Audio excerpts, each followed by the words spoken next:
Do you want to improve the quality of your life, save money, feel healthy, and protect your liver from becoming this liver? In line with the World Hepatitis Day 2019, I will show you right now everything you need to know about hepatitis in just 8 points. And in the end, I'm going to share with you simple, proven actions that you can do today to protect your liver and save yourself from the most common liver disease, hepatitis. Stay tuned.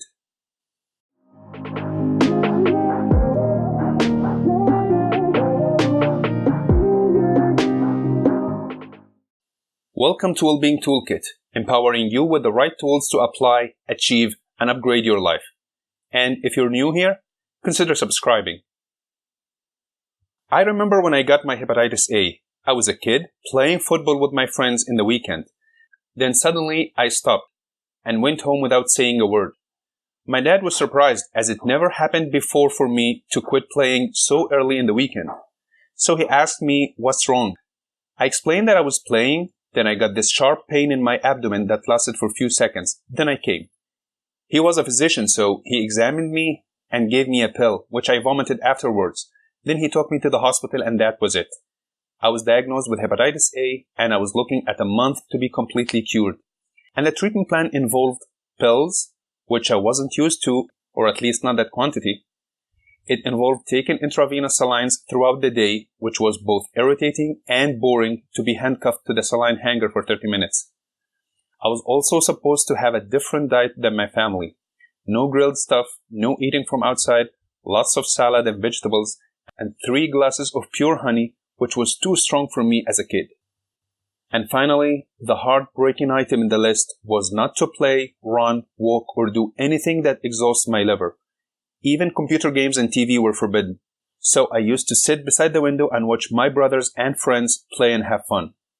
After 4 weeks of pills, no fun food, pure honey, and no playing, I finally was cured, and I remember running and jumping in the hospital itself before leaving. Funny detail, later, my father told me that he and the physician knew I was cured after 3 weeks only, but they tricked me into having an extra week without medications, just the lifestyle actions. And that was for better results. Being a parent myself now, I would have done the same. That was the easiest type of hepatitis. And today, hepatitis is the most common disease of the liver. And certain types of it takes years to be cured, sometimes not. They consume lots and lots of money for expensive medications, and they lead to poor quality of life. That's why we all should protect ourselves and the ones we care about from this disease. So let's start with the what. What is hepatitis? That's correct. Since it ends with itis, then mostly it's an inflammation.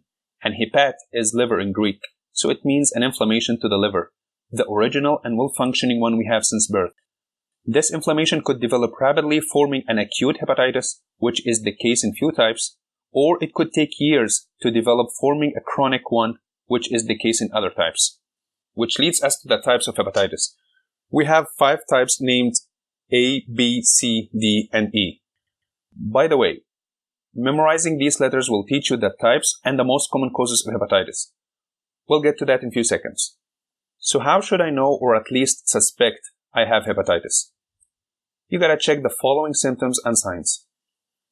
Unexplained fatigue, suspicious flu-like symptoms, that is, either taking longer than usual or poorly responding or not at all to medications. Abdominal pain, if unexplained or unusual, like what happened to me.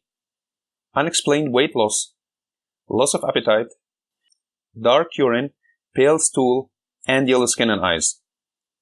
For the last 3 signs, they are closely related to liver diseases, so if you have one or more of those, you need to seek medical advice right away. Let's see what causes hepatitis and how it transmits to us. For the causes, we have viral, bacterial, toxins, and autoimmune diseases. Viruses are the most common cause of hepatitis, and we have 5 viruses that have a corresponding name to the types. So we have virus A, B, C, D, and E. Virus A causes type A, virus B causes type B, and so on. We have alcohol and medications as potential toxins to the liver, and sometimes the body gets crazy and attacks itself, including the liver, and causes hepatitis. This is the case with autoimmune diseases. To unlock the secret to the transmission, we have to use the password contaminated. Hepatitis gets transmitted through contaminated food and water, blood, semen, and body fluids. And this occurs in the following situations. If you're traveling, then you're at risk of having contaminated food and water from unknown or unclean restaurants. You also can have contaminated blood, semen, or body fluids through sexual interact with a foreigner. An infected mother with hepatitis can transmit the disease to her child in pregnancy. Reuse of injection equipment is also a source. If used by the same person for multiple medications, especially if it's taken throughout the day, or if it is used by a group of persons like what happens with drug addicts. In healthcare, the most common source of infection is the needle stick injury that carries a contaminated blood from an infected patient. This could happen during or after an injection or while recapping the needle. Unsafe waste management with the sharp instruments used in healthcare or piercing and tattoos places or barbers can be a way through which we have hepatitis. Finally, hepatitis can transmit to a healthy person through infected blood transfusion. Let's see who's at more risk of having hepatitis if we all were subjected to the same causes and sources. Of course, we have infants, pregnant women, and elderly on the top of the list. And elder people are at more risk as they can develop advanced liver diseases such as ascites, cirrhosis, and hepatocellular carcinoma.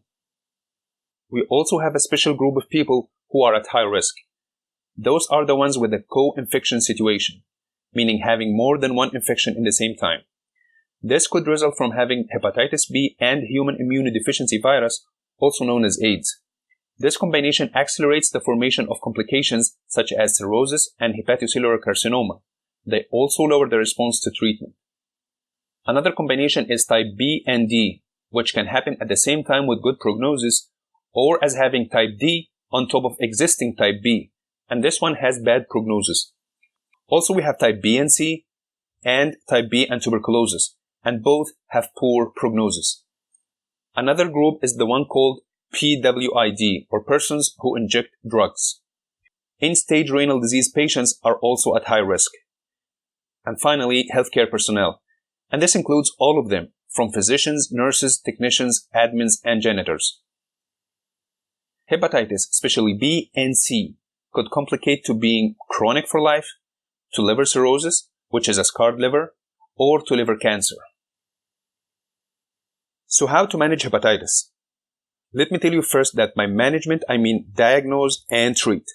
And to do that, you have to do only two things. Are you ready? Here they are. You seek medical advice, and most importantly, to follow up. Simple but not easy, right? As we all get busy with other things that we see as more important than our health, or we seek medical advice, then sleep on the next actions.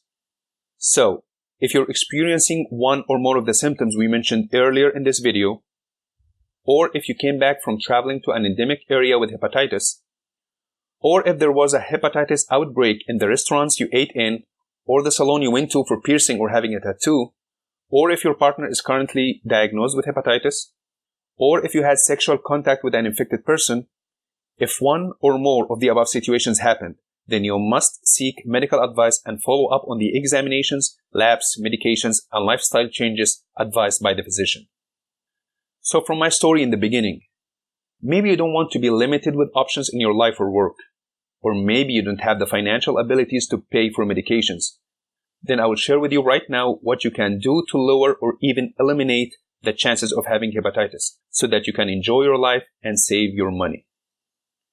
First action to do right now is to increase awareness about hepatitis for yourself and those you care about. For yourself, you can mark this done if you're watching so far.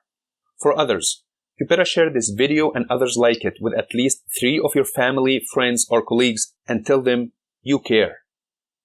Second action is to take care of your lifestyle.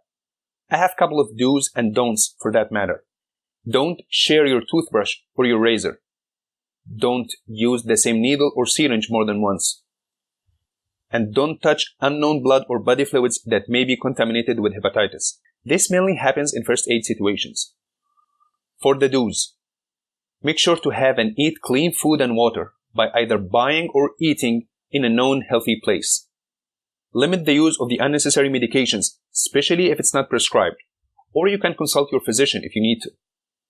You also must take care of the places you go to for having your hair cut or having piercing or tattoos. Pick a place that is clean and use good hygiene standards.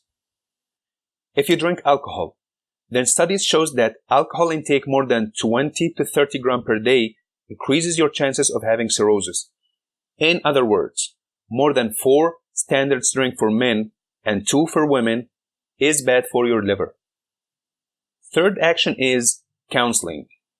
You can have a counseling session with a physician if you're just suspicious of having hepatitis or if you don't know what to do more to protect yourself for your specific situation. Fourth action is vaccination. You and your family should be vaccinated against hepatitis, and you can do that by going to the vaccination institutes near you, and they will determine the dose according to the age, levels of the antigen and antibody, types of vaccination, history of vaccinations, need for rapid immunization or not, and previous response to vaccination. Those are 4 actions you can do right now to protect yourself from hepatitis. And that's not it. I also have a specific action you can do for specific situations. If you work in healthcare industry, then you should be trained to protect your hand hygiene by learning the surgical hand preparation, proper hand washing, and importance of wearing the right gloves properly. Also, you know how to handle waste management that includes sharp instruments. You should use clean equipment. And finally, more attention to testing blood before using it should be applied. The second situation is if your partner has hepatitis. You need to do 2 things. Use proper condoms and do routine screening. Third situation, if you're traveling to another country with your family or in a honeymoon and you want to get back same as you left, then I highly recommend visiting the travel section in the Center of Disease and Control website known as CDC. When you click on that link, you simply choose the country you're going to from the alphabetical list, and CDC will give you both the requirement, i.e. the things you must do, and the recommendations, i.e. things you better do for that country. So you'll know all the vaccinations needed as per the known diseases and risks there. Also, it gives you the recommended precautions you should take care of. Things like playing with animals, or physical activities, or eating and drinking, etc. I will put the link in the description below. Let me know in the comment section below if this mind map was useful or not. And your next action for today is to share this video with others right now. Even if you learned only 1% from it, share it and let's empower each other with 1% more. That's it for today, and I will see you next time with another tool. Till then, keep upgrading.